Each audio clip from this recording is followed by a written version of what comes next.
¿Sí? Muy bien. ¿Preparados para lo que nos viene en el día de hoy? Después de los últimos días, desde que iniciamos el curso, hemos estado hablando acerca de la doctrina de la Iglesia. Y ahí tienes en internet, en YouTube, en la página de la Iglesia, tienes todos los vídeos de todos los estudios que se han ido haciendo. Y el último día con Joel,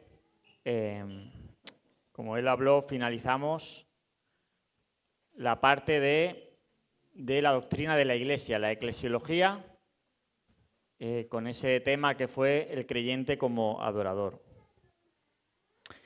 Y motivado por algunas conversaciones y algunas peticiones, y sobre todo después de que hicimos en el momento del estudio de eclesiología, hubo una clase que hablábamos acerca de la relación entre la Iglesia e Israel. He sido motivado para poder hablar estas dos últimas clases acerca de un tema. No tengo el...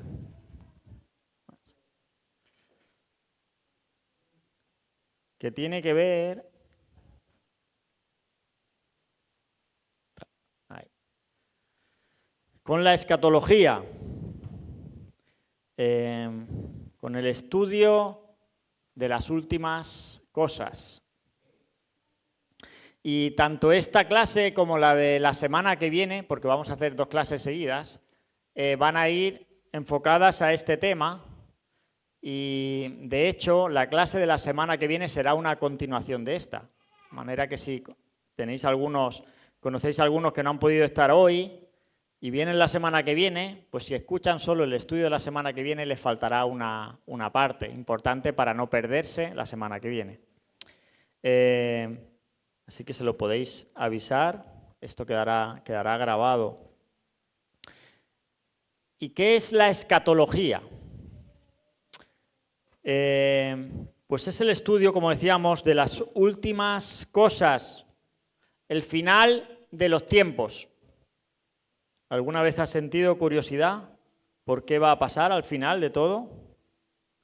La palabra griega, eschatos, significa último o final. Y nuestra comprensión de los últimos tiempos va a depender en muchos sentidos de nuestro entendimiento acerca de lo que es la Iglesia y cuál es el plan de Dios para la Iglesia. Por eso estas últimas clases hemos estado hablando acerca de la Iglesia. Y nuestra comprensión de estas cosas futuras pues es muy importante que conozcamos en cuanto a qué es la Iglesia. Quiero decir que en este estudio yo no soy un erudito, ni mucho menos acerca del estudio de la escatología. Seguramente aquí hay personas que tienen muchos más conocimientos que yo, que podrían darnos un estudio mucho mejor. Yo voy a compartir acerca de lo que yo recibí en un curso que hice de eclesiología y de escatología, y voy a intentar explicarlo de esta forma. Así que, ¿qué estudia la escatología? La escatología estudia las últimas cosas que tienen que ver con la muerte, con el estado intermedio, ese estado que hay entre la muerte y la resurrección, los galardones, el castigo de los injustos, el reino venidero dependiendo a quién le preguntes, o el reino de Dios, el milenio, y los cielos nuevos y la tierra nueva. Entonces, lo que tenemos que tener en cuenta es una cosa, que al estudiar eventos que tienen que ver con profecía futura, con algo que nosotros no conocemos, porque no somos Dios, que además no tenemos mucha información, es extremadamente difícil afirmar cómo van a suceder las cosas. De manera que son cosas que al estudiarlas en nuestro rango de certeza, del 0 al 10, son cosas que no van a estar más allá del 3 o 4 de certeza.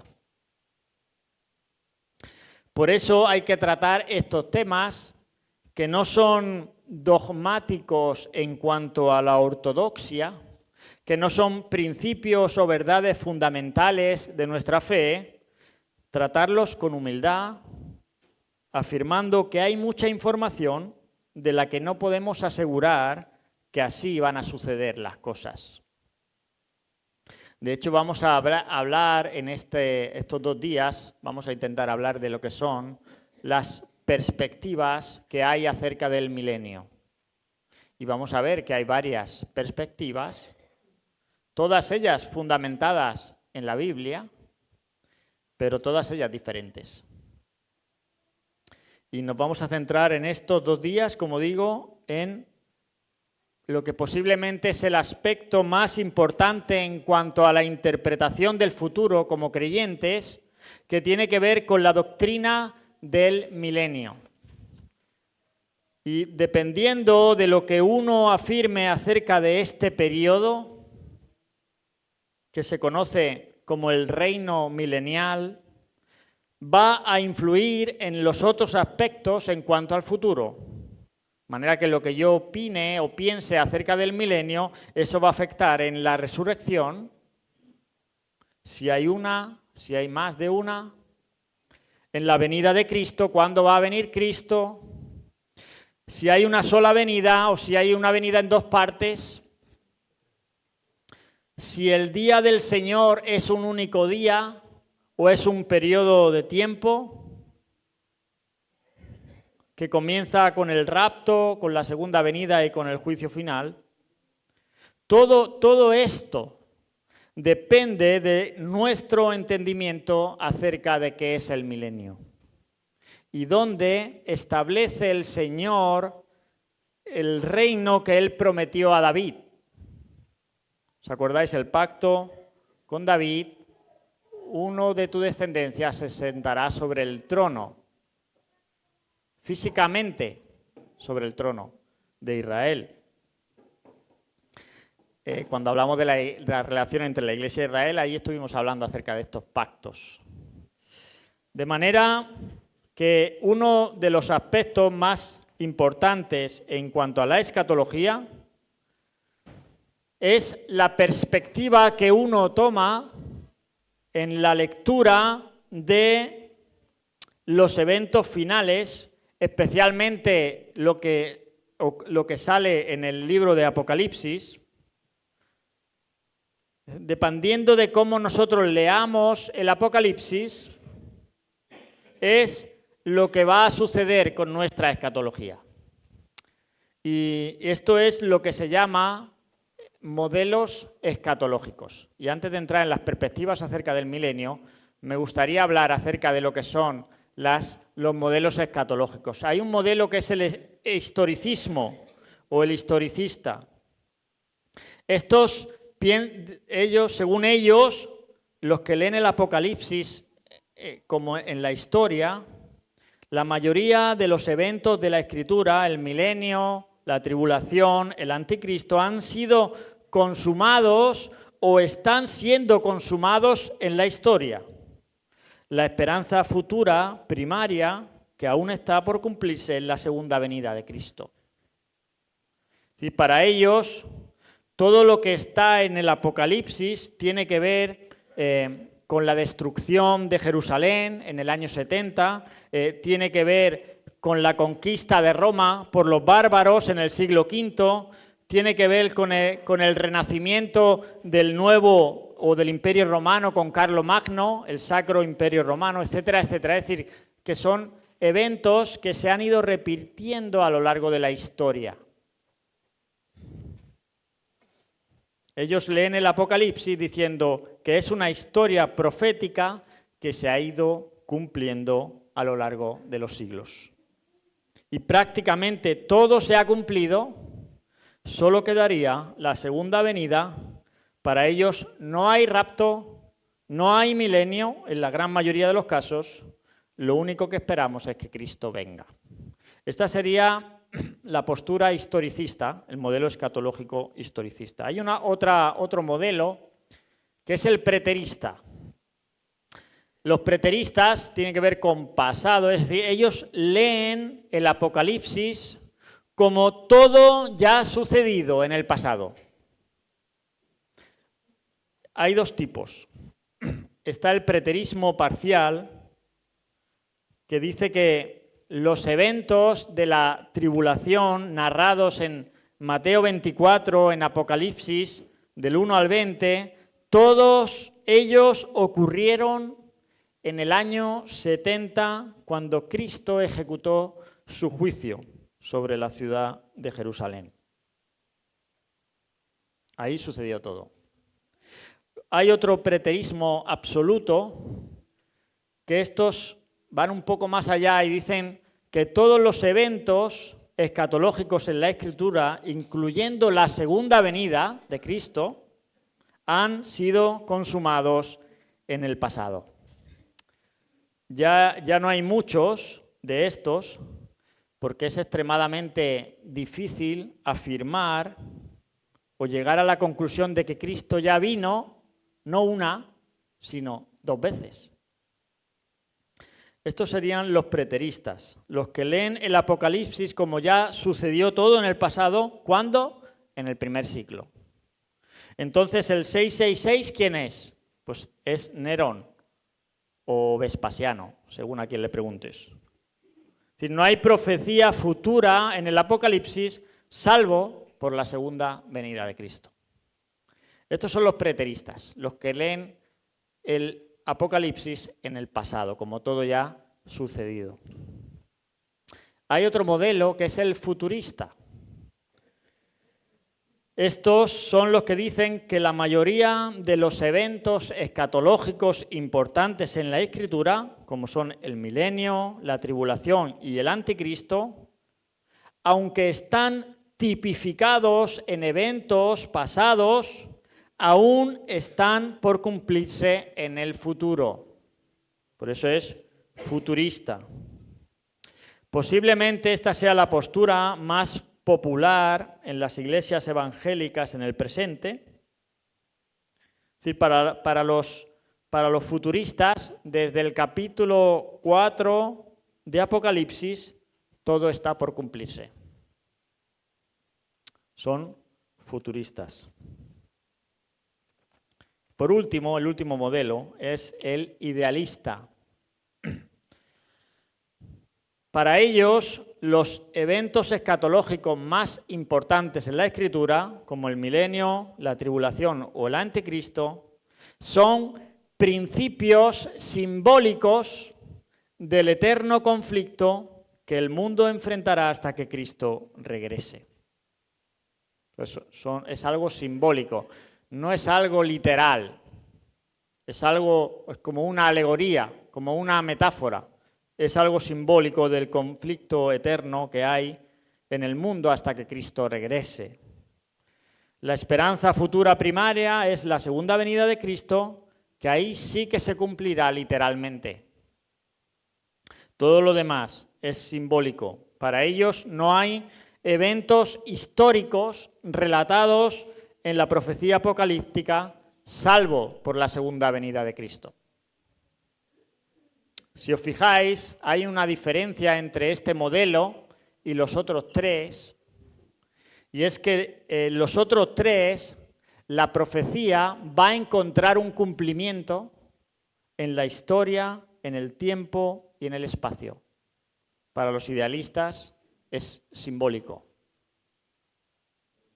Así que, bueno, estos son los modelos escatológicos. Una vez que ya hemos hablado un poco de los modelos escatológicos, estamos ya en disposición de hablar acerca de las perspectivas o las diferentes posturas que hay en cuanto al milenio. ¿Qué habéis oído vosotros hablar acerca del milenio?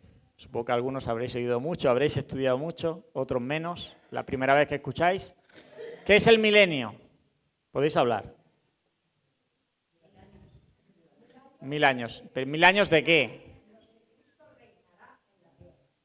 ¿Físicamente? No, bueno, yo quiero lo que vosotros pensáis. ¿Qué más?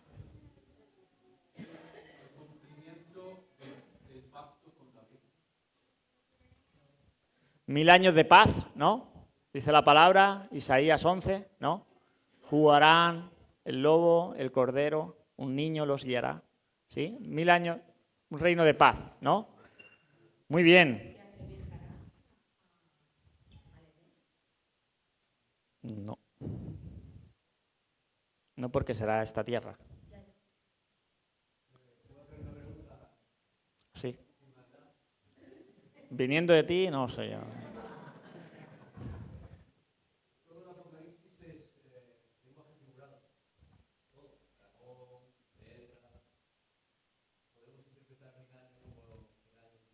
Pues no te adelantes. Si me vas a hacer ya el mensaje. Ahora enseguida vamos a leer eso. Pero, bueno, 1000 años, ¿no? El reino de Cristo en la tierra, ¿no? Algunos habéis dicho, eso ya marca un poco las ideas que tenéis vosotros. Hay una persona, Donald Bloeck, que él dijo que posiblemente no existe ninguna doctrina que haya dividido más al protestantismo evangélico moderno que la doctrina del milenio. Y esto es una pena. Es una pena. Vamos al texto, ¿no? Vamos al único texto en la Biblia que habla acerca del milenio. Apocalipsis capítulo 20. Si este texto no estuviera en la Biblia, ninguno de nosotros nos plantaríamos nada acerca del milenio. Apocalipsis capítulo 20. Y como decía José, es difícil saber si esto lo tenemos que leer literalmente o simbólicamente, es decir, como algo alegórico, como una metáfora, o qué partes leemos literales, cuáles leemos alegóricamente o simbólicamente. Por ejemplo, mira Apocalipsis 20, versículo 1. Vi un ángel que descendía del cielo. ¿Puede un ángel descender del cielo? No, hay ejemplos, ¿no? En la Biblia que ángeles descienden del cielo. No nos resultaría difícil afirmar que esto se puede leer de manera literal, que un ángel puede descender del cielo. Ahora, la segunda frase dice, con la llave del abismo. ¿Cómo es la llave? ¿De qué tamaño? ¿El abismo tiene puertas? ¿Cómo es la puerta del abismo que tiene una llave? Dice, y una gran cadena en la mano. ¿Cómo tiene que ser la cadena? La primera frase podríamos, ¿no?, leerla sin problemas literalmente, pero ya en la segunda ya no estamos tan seguros. Entonces, ¿darían su vida por una interpretación correcta de este texto? Si no lo interpretas bien, no eres salvo.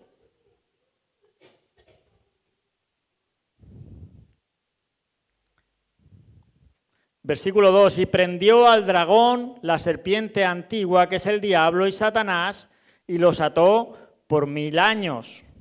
Ahora, yo creo que aquí todos leeríamos dragón y serpiente como un símbolo referente a Satanás, como algo simbólico. Y luego dice, lo ató. Y también lo ató, se podría también leer alegóricamente, o simbólicamente, o metafóricamente, como que lo encerró o como que le prohibió actuar, ¿no? De manera alegórica, ¿no? No es que estaba ahí con la cadena puesta, ¿no? Pero luego dice, 1000 años. Entonces, los 1000 años son literales, son simbólicos. Si hay porciones aquí metafóricas o como un símbolo, los 1000 años son literales, es un símbolo también.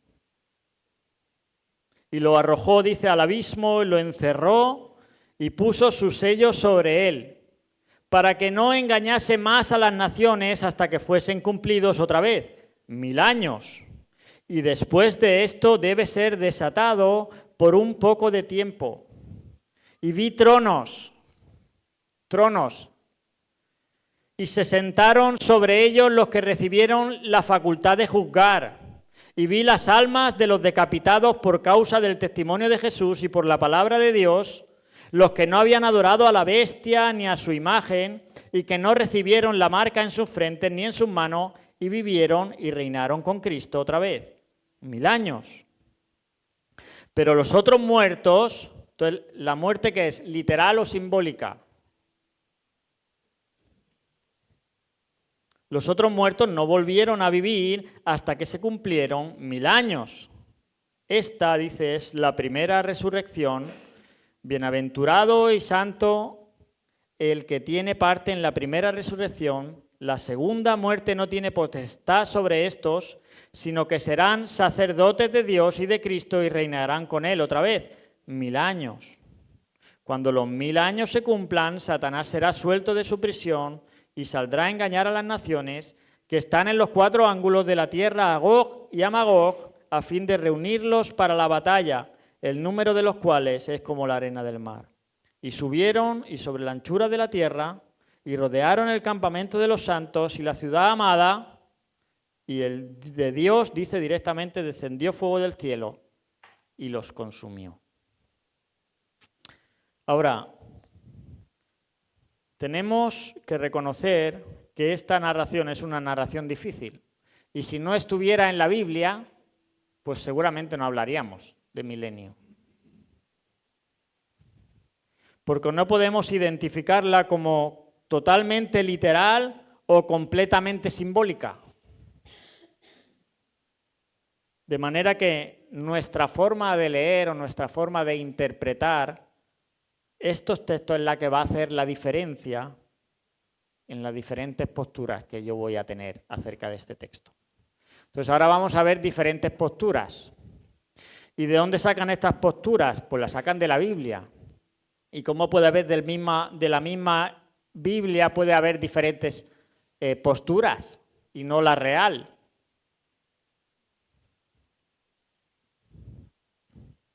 Bueno, ¿quién tiene la razón? Como dice Samuel Pérez Millo, solo la Biblia. Solo la Biblia.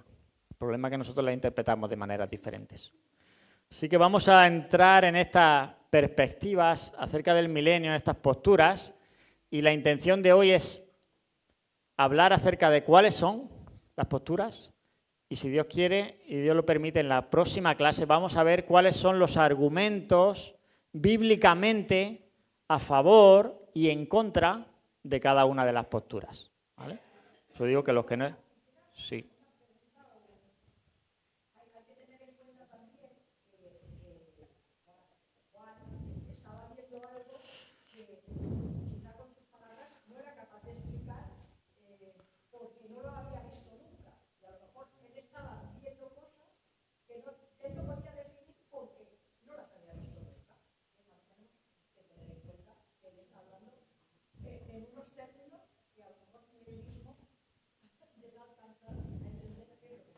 No, seguramente, pero bueno, le dijeron que lo escribiera así, ¿no? Muy bien.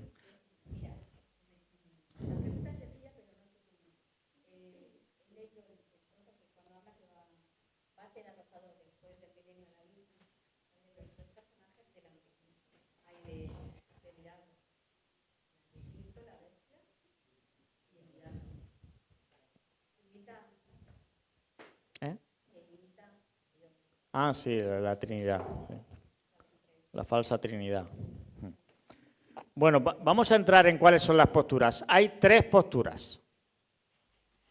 La primera, vamos a estudiar, es el premilenialismo, ¿vale? Algunos lo escriben como premileniarismo, ¿vale? Cambian la L por la R. En definitiva, esto es que Cristo viene, la segunda venida es antes del milenio, por eso es pre, ¿sí? Cristo viene antes del milenio. Esta postura es la creencia que afirma que en el futuro, por lo tanto, la lectura del Apocalipsis de los premilenialistas es futurista, ¿sí? Futurista. En el futuro, Cristo regresará y establecerá su reino sobre la tierra por 1000 años, de manera literal. Algunos dicen que 1000 años puede ser un largo periodo de tiempo, pero de manera que ellos son literales en su lectura del Apocalipsis.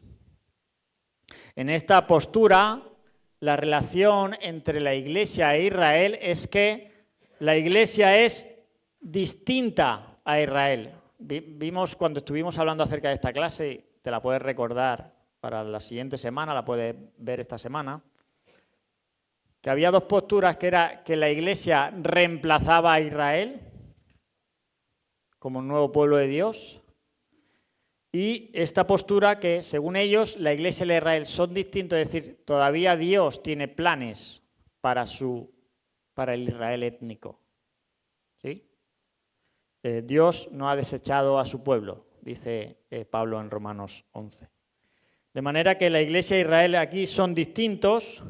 La tribulación sí existe y es el juicio apocalíptico futuro de Dios sobre el mundo. Los adherentes a esta postura, hay varios sabores, bueno, 2 sabores y luego dentro de algún sabor hay varios sabores. Los premileniaristas históricos, los adherentes serían los padres de la Iglesia, Tertuliano, Justino Mártir, Policarpio, y luego están los que son los premilenialistas dispensacionalistas, que aquí serían algunos de los adherentes, serían John Nelson Darby, Scofield, ¿vale? El autor de aquella Biblia anotada por Scofield. Estos serían los adherentes. La línea temporal, esta fue la postura más popular durante los primeros años o durante la época de los primeros padres de la Iglesia. Hasta que vienen Orígenes y Agustín, con los cuales empezará otra postura que ahora veremos, de manera que el premileniarismo casi desaparece en la historia hasta que a finales de 1800 renace nuevamente esta postura con John Nelson Darby y otros, pero renace dispensacionalista. ¿Vale? Que hay mucho lío en esto.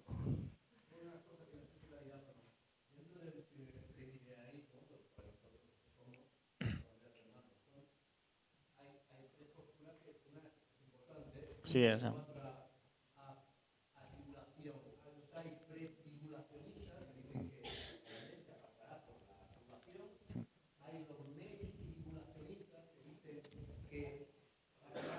Sí. Sí.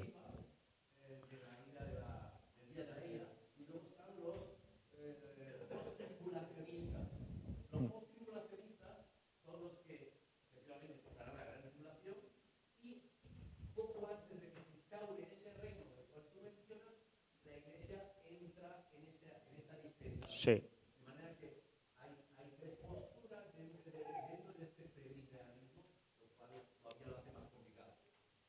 Esto es lo que tenéis aquí, ¿vale? Es en los eventos futuros, pues como decimos, depende de qué premileniarismo, pues hay varios sabores sobre cuál es el próximo evento futuro. Para los premileniaristas históricos, estaría, le pone PH, el próximo evento futuro es la venida, la segunda venida. ¿Vale? Eso es lo que creían los premileniaristas históricos. No hay tribulación, no hay rapto. Luego están los premileniaristas dispensacionalistas pretribulacionales, que es lo que decía el José, que para ellos, después de la era de la Iglesia y antes del inicio de la gran tribulación, el próximo evento es el rapto de la Iglesia, lo que se conoce como el arrebatamiento. Pablo allí en Primera de Tesalonicenses, capítulo 4, dice que nos encontraremos con el Señor en el aire. Y esta frase, en el aire, es la que da pie a esta postura acerca del rapto, del arrebatamiento de la Iglesia. Bueno, esto y otras cosas también de la Escritura. Que yo no me va a dar tiempo. En la última clase, si me daba tiempo, queríamos hablar algo del rapto, pero me parece que no nos va a dar tiempo, ¿vale? Entonces, para los pretribulacionales sería el rapto. Empieza la gran tribulación, luego viene la segunda venida, el reino milenial, la resurrección y el juicio, y los cielos nuevos y la tierra nueva. Para los premileniaristas, dispensacionalistas, mesotribulacionales, ellos, el próximo evento futuro es la tribulación, la primera parte de la gran tribulación, ¿vale? Porque, lo de la teoría del pretribulacional, ellos basan en Apocalipsis, capítulo 3 y versículo 10, con el mensaje a la iglesia que le dice: yo te libraré de la hora de la tribulación que ha de venir sobre el mundo. ¿Vale? Entonces, según ellos, ese versículo da pie a que la iglesia va a ser retirada. En cuanto a los mesotribulacionales, ellos dicen que no, que, claro, según esta semana de la gran tribulación está basada en una profecía dada a Daniel, que son las 70 semanas de Daniel. En las 70 semanas de Daniel, en la profecía, que son 70 semanas de años, no 70 semanas de días, sino de años, cada semana es 7 años, ¿vale? Se han cumplido hasta la muerte de Cristo 69 semanas. De manera que queda una semana por cumplir. En esa semana, en Daniel, se menciona lo que va a pasar. Entonces, según ellos, en esa semana, en la última semana de Daniel, donde ocurre la gran tribulación, el periodo de gran tribulación no es hasta la mitad, hasta los 3 años y medio, ¿vale? Que es cuando ya el anticristo rompe el pacto con la falsa iglesia, hace cesar los sacrificios. Dice que en ese momento es cuando entonces empieza la gran tribulación de verdad, a las 3, Apocalipsis 11, capítulo 3, versículo 3, habla de los 1260 días, y tú dirás, 1260 días no son 3 años y medio, no son 3 años y medio en nuestro calendario, pero sí en el judío.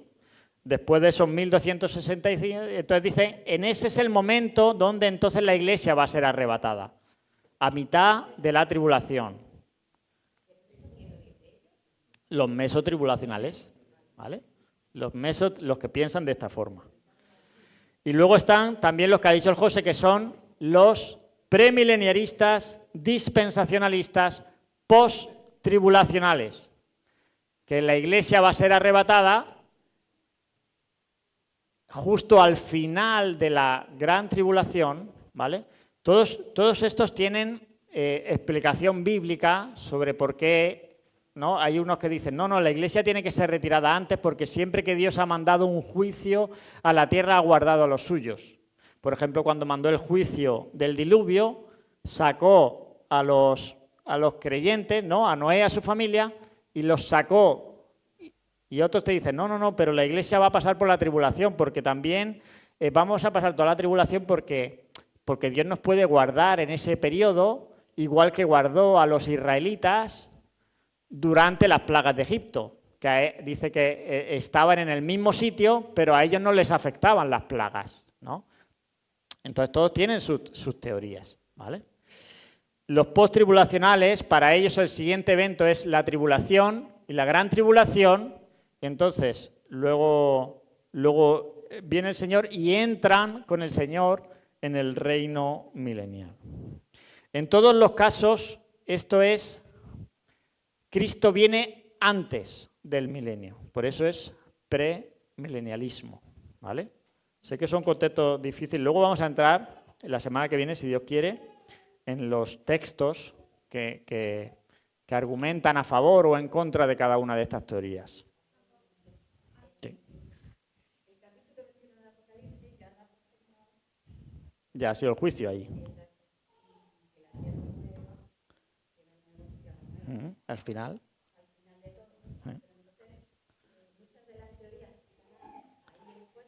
Sí.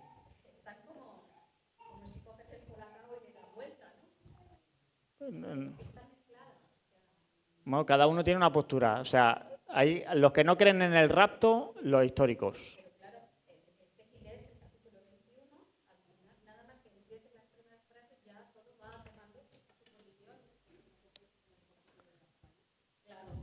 Ya, pero el Apocalipsis 21 sería a partir de donde pone resurrección y juicio. Eso, Apocalipsis 21 y 22, lo narra a ese final. Y lo que narra antes es, teóricamente, desde Apocalipsis capítulo 4 hasta Apocalipsis capítulo 20, es el periodo de la tribulación, el reino milenial y el juicio. ¿Vale?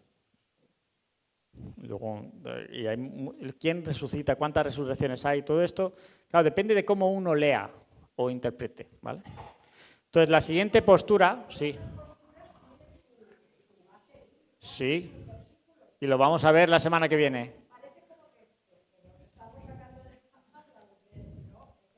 La semana que viene vamos a verlo.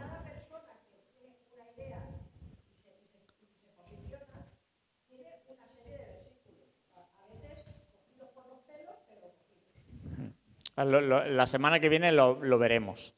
También vamos a ver que estas posturas, al final lo veremos, dependen mucho también del tiempo presente que se está viviendo en la historia, porque las posturas han ido resurgiendo en la historia en función de la situación presente, ¿vale? Entonces están basadas en otras cosas que es la situación presente que no tiene. Entonces la siguiente postura es lo que se conoce como el amilenialismo. Esta es la creencia de que no habrá un milenio literal. Por eso es amilenialismo. No hay milenio. Sino que el milenio, o lo que la Escritura habla acerca del milenio, es un símbolo, de manera que ellos son históricos o idealistas en su lectura del Apocalipsis, ¿vale? El milenio es un símbolo de la realidad presente cumplida en el reino de Cristo desde el cielo y desde el corazón de cada creyente.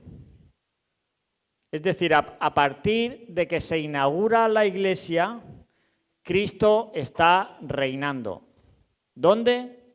En el corazón de cada uno de los verdaderos creyentes. Y su reino está establecido en la tierra por medio de la Iglesia. Pero Él está reinando desde el cielo, ¿sí? Por medio de la Iglesia. Esta es esta postura. Para ellos, Apocalipsis 20 no es literal, es simbólico. ¿Sí? Es simbólico, no es literal. En esta postura, en la relación entre la Iglesia e Israel, ellos dicen que la Iglesia ha reemplazado a Israel. Si Israel no cumplió, Dios desechó a Israel y ahora Él la iglesia es el nuevo pueblo de Dios.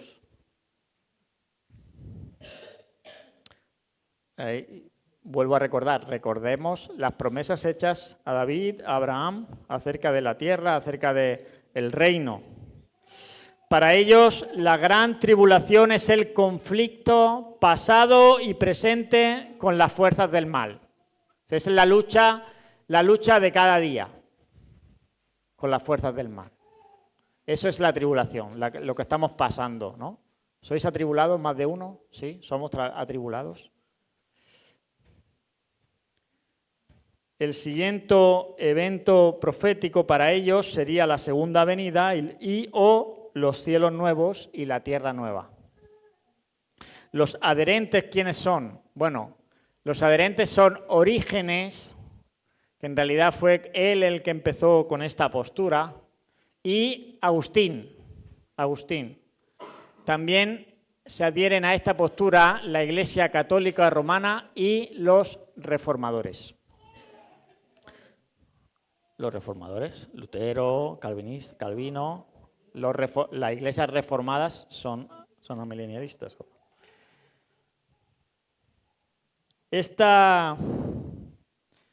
Los que le dieron origen, sobre todo fueron Orígenes y Agustín.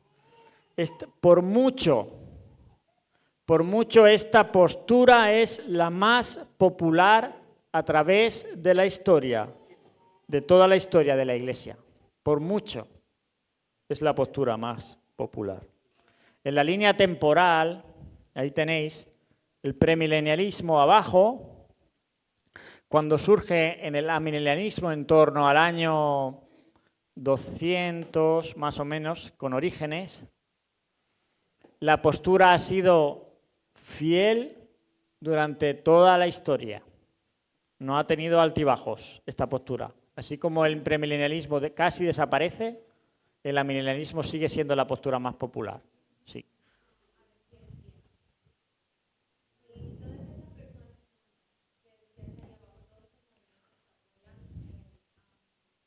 Adherentes.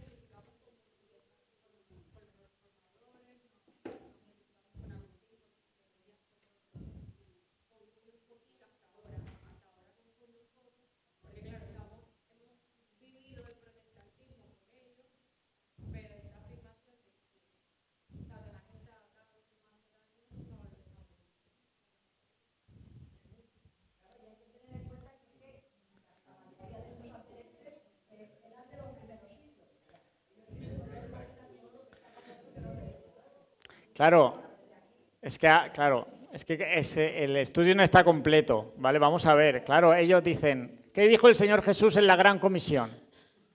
Toda potestad me es dada en el cielo, pues si toda potestad está, y en esa fuerza, en ese poder nos envía, la Iglesia tiene que triunfar, la Iglesia tiene que reinar. Esos son los versículos, claro, es lo que decimos. Y los premilenialistas digo, no, sí, la Iglesia tiene que reinar, pero la Iglesia nunca ha hecho lo que debía. Por eso tiene que venir Cristo. ¿Vale? Pero esto lo vamos a ver cuando hablemos de las bases bíblicas que cada postura toma. Al final son interpretaciones. ¿Quiere decir que Lutero, por creer en el amilenialismo, no es creyente? Es lo que decíamos al principio. Son cosas que en nuestro grado de certeza, del 0 al 10, no van a estar más allá del 3 o el 4.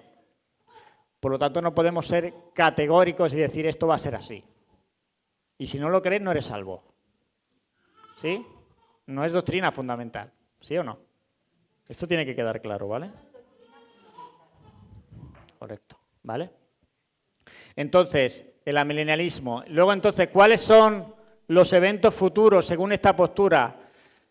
Esta postura es mucho más simple en su lectura de la profecía, ¿no? Ellos, La era de la Iglesia es el milenio para ellos. El reino invisible de Cristo desde el cielo y dentro del corazón de los creyentes. De manera que Satanás, como tú decías, está atado, ¿no? Y Satanás es liberado, viene la segunda venida y la resurrección y el juicio, porque la Biblia dice que el día del Señor habrá juicio, cuando venga habrá juicio, ¿no? Entonces, el día del Señor es un día para ellos, es un día, no es un periodo de tiempo como sería para el premilenialismo, periodo de tiempo que pueda abarcar, en el mayor de los casos, 1007 años, ¿sí? Sería el día del Señor, desde que el rapto, viene el Señor, establece su reino y luego viene el juicio, ¿no? Que hemos leído, desciende fuego del cielo, los destruye a todos y luego dice, vi un trono blanco y empieza el juicio, ¿vale? Según ellos sí. Según ellos sí, ¿eh? Algunos se le ha erizado los vellos, ¿no? El vello de, ¿no? Yo lo veo muy activo, ¿no? Satanás anda como león rugiente, ¿no? Dirían los que van en contra de esta postura, ¿no? Buscando a quien devorar. Un autor desconocido dijo: los premilenialistas están esperando el milenio. Los postmilenialistas, que ahora veremos, están trabajando para conseguirlo. Dicen, nosotros lo estamos disfrutando. Esto es lo que dijo un autor desconocido amilenialista. Y la última postura, ya vamos llegando al final, es el postmilenialismo. Es decir, Cristo viene después del milenio. ¿Sí? Según ellos, Cristo viene después del milenio. Esta es la creencia que afirma que la Iglesia es la que promueve el inicio del milenio por medio del triunfo del Evangelio. Es decir, cuanto más fieles seamos en extender el Evangelio va a llegar a tener una influencia tal en el mundo que la paz es inevitable. Ahora, eso sí, ¿de qué depende de que llegue el milenio? De que nosotros seamos fieles en el avance y en la predicación del Evangelio. Y al final, entonces empezará el milenio y después del milenio es cuando viene el Señor. Según esta postura, también la Iglesia ha reemplazado a Israel. Es decir, no hay futuro para el Israel étnico. Dios no tiene que cumplir literalmente la promesa dada a Abraham y la promesa dada a David. No tiene que cumplirla literalmente. Y ya vimos los problemas que podía darse si Dios no cumplía con sus promesas.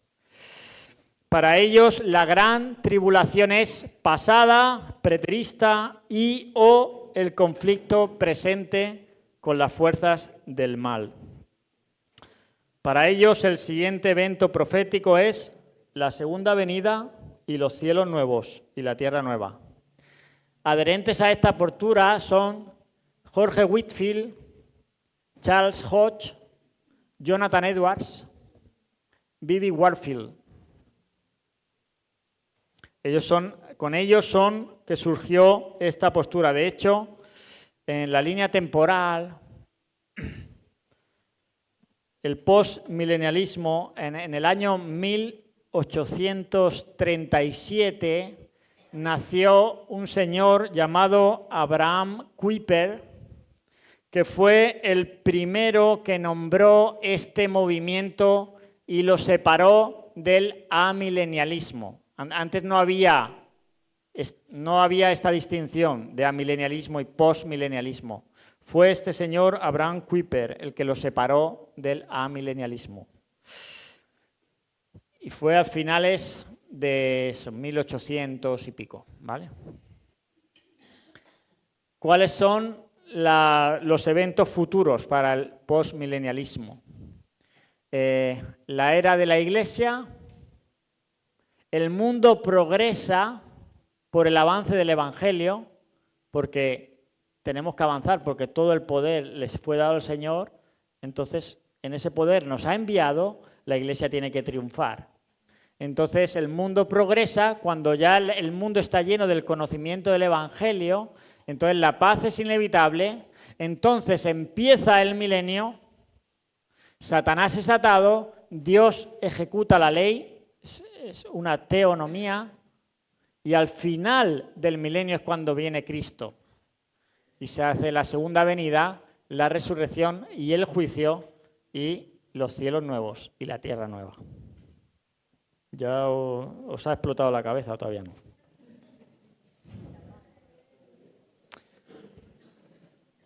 Hay otra manera de ver o de describir estos tres modelos en cuanto a la historia. Con esto vamos a terminar. Por ejemplo, el premilenialismo es pesimista en cuanto a la historia. Las cosas van de mal en peor, por eso necesitamos que Cristo venga. ¿Sí? Para establecer su reino. El amilenialismo es neutral en cuanto a la historia. Bueno, las cosas andan bien y mal, pero siempre ha sido así. Siempre ha sido así, es lo normal, son neutrales. El postmilenialismo es optimista en cuanto a la historia. Es decir, la historia va progresando. Poco a poco vamos a llegar a ese tiempo de paz. Nosotros somos premilenialistas porque pensamos que las cosas van de mal en peor. Pero es curioso, como decía anteriormente, que estas posturas, como hemos visto aquí en esta gráfica, estas posturas van resurgiendo en la historia y resurgen dependiendo de la situación presente. Por ejemplo, el premilenialismo era fácil de creer durante los primeros siglos. En este caso, el premilenialismo histórico, no el dispensacional. Porque la Iglesia estaba en persecución constante, entonces ya querían que Cristo viniera. Era fácil de creer el premilenialismo, que Cristo viniera porque estaban en persecución, que Cristo venga por favor y establezca su reino. Era fácil de creer. Pero luego viene Constantino, legaliza el cristianismo, la Iglesia se une al Estado, los sacerdotes son pagados por el Estado, llegan a ser ricos, a tener prosperidad, a haber paz a través de todo el imperio romano. Todo va bien, no necesitamos que Cristo venga. Yo creo que ya vendrá después del milenio, porque ahora en este momento, como dicen los chavales de ahora, estamos en nuestro prime, a todo dar. Entonces surge el amilenialismo, ¿no? Era fácil creer en el amilenialismo. No necesitamos que Cristo venga, si ya la Iglesia forma parte del Estado. Entonces la postura cambia. En la época de Jonathan Edwards es la época del avivamiento de las misiones. Comienza el movimiento misionero moderno, finales de 1800. Comienza el movimiento misionero moderno, el avance del Evangelio es tremendo, hay avivamiento espiritual en las iglesias, sobre todo en América, entonces empiezan a decir las cosas van bien, las cosas van bien. Muy pronto el Evangelio va a avanzar tanto que vamos a llegar a ese tiempo de paz. Entonces el postmilenialismo fue muy popular en esa época, el avivamiento de las misiones. Claro, estamos extendiendo el Evangelio, vamos a llegar a ese tiempo de paz. Entonces el milenio va a venir Cristo, entonces ya vendrá después del milenio. Fue muy popular en todo ese tiempo hasta que vienen las guerras, la primera y la segunda. Y el siglo XX es, por mucho, el siglo con mayores masacres en la historia del mundo. Entonces, parece que la historia no va bien, va de mal en peor. Somos premilenialistas. Así que, ¿veis cómo van resurgiendo en la historia dependiendo de la situación presente? Y es fácil creer una postura u otra en función de esa situación. Por eso van resurgiendo. Pero como digo, en la semana que viene, si Dios lo permite, vamos a ver cuáles son los argumentos, de dónde basan bíblicamente esas posturas. Y lo que es importante luego es que tú puedas tener tu postura o la postura que más argumentos sólidos tenga, tanto a favor como en contra, para decir, yo creo que esto es así, pero creo que es así. No podemos afirmar a ciencia cierta de que esto va a ser así.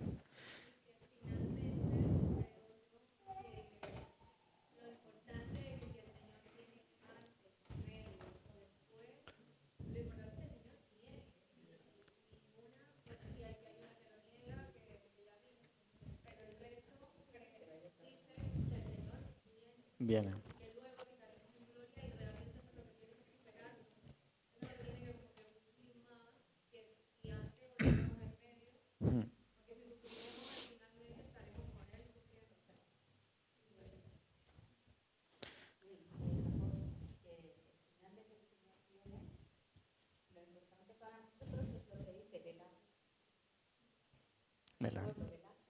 Velar y orar. Hay muchos pasajes en la Escritura que habla acerca de la inminencia llegada del Señor y tenemos que velar. Claro, también si el Señor va a venir, por ejemplo, las posturas premilenialistas, dispensacionalistas, a mitad de la tribulación, pues ahí ya podríamos saber, ¿no? El Señor va a venir, ya sabemos más o menos el tiempo. Ahora ha empezado el reinado del anticristo, 3 años y medio, y ahí viene el Señor. Entonces esa inminencia, ¿no?, la pierdes un poco. O si estás pasando por la tribulación, ¿no?, pues a los 7 años vendrá el Señor. Entonces ya estarías preparado, ¿no? Pero la Biblia da advertencia, ¿no?, de estar preparados.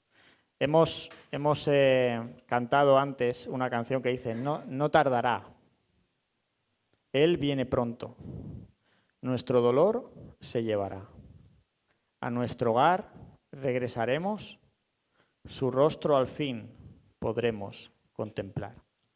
Que el Señor bendiga su palabra y vamos a orar y nos vamos a ir. Luego no sé si hay cumpleaños, ya le doy paso a Ginés.